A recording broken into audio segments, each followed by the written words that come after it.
How to know if surveillance violates your rights. Imagine your daily life is being watched, but you don't know if it's legal or crossing a line. That feeling can be unsettling, but understanding your rights can help you spot when surveillance goes too far. In the United States, the Fourth Amendment is the main law protecting your privacy. It says the government cannot search or seize your property without a good reason and a court order called a warrant. If they do, it might be illegal. Government agencies need a warrant based on probable cause, which means they must have a solid reason to believe you are involved in something wrong. The warrant must be specific about what they are looking for and where. If surveillance happens without a warrant, or if the warrant is too broad, it could be a violation of your rights.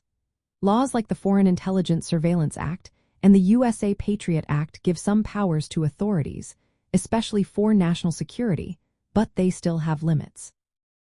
Another thing to watch for is whether the surveillance targets you because of your protected activities, like speaking out or joining a protest.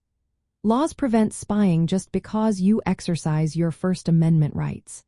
If authorities are collecting data on large groups without suspicion of wrongdoing, that could also infringe on your privacy.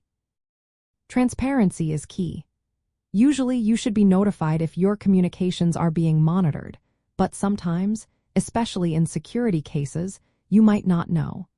Courts and oversight bodies, like the Foreign Intelligence Surveillance Court, review surveillance requests to prevent abuse. If there is no oversight or you have no way to challenge the surveillance, that might be a sign your rights are being violated. How the government uses the data matters too. If they share or misuse your information beyond what the law allows, your privacy could be at risk. Technologies like wiretaps, metadata collection, or facial recognition can be intrusive. If these tools are used without clear rules or regulations, it raises concerns about overreach. To check if your rights are being violated, start by knowing your local and federal laws.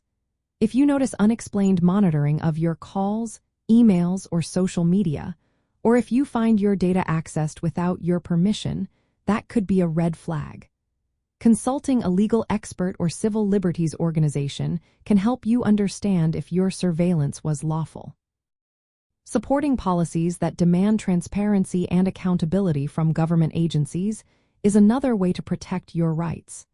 Being aware of what surveillance is permitted and what is not helps you take action if you suspect your privacy has been compromised. Remember, knowing your rights is the first step in making sure your civil liberties and privacy are respected.